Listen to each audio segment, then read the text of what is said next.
it's not so bad. Like it's always the bottom one. It's kind of like.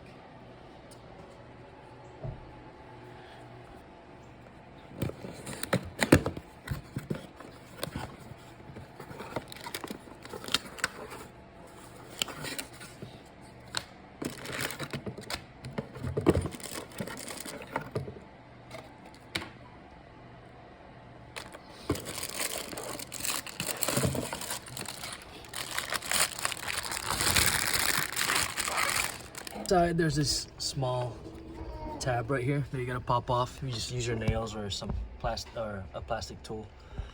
And then on the other side, it's a bigger kind of tab. I already popped it off. Oh. And that's what, T30? The Torx screws. It just pops out, and then you have to undo this the airbag plugs. You just pull back on this right here. You pull back on that, and then you just pull. It comes apart. Yeah, this is gonna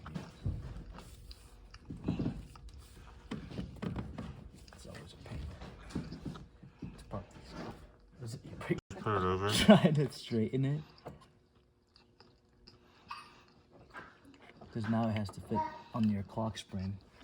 And this dot right here, that's where the center is. So I'm trying to match how I like kind of just pulled it off. So is it it's like kind of slanted. Mm-hmm. Yeah, because it's slant. That's what I don't like about Honda. But there's nothing you can do about it. It's either like too much it's either it's either right or left. But I don't remember where. I think it's right now, right? Right now, yeah, it's on the right.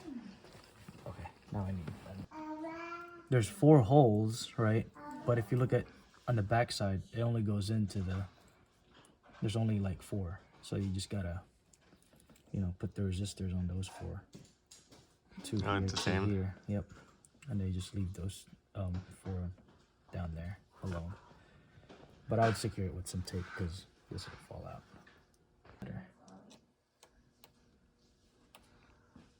Oh, I gotta rip this out. My phone's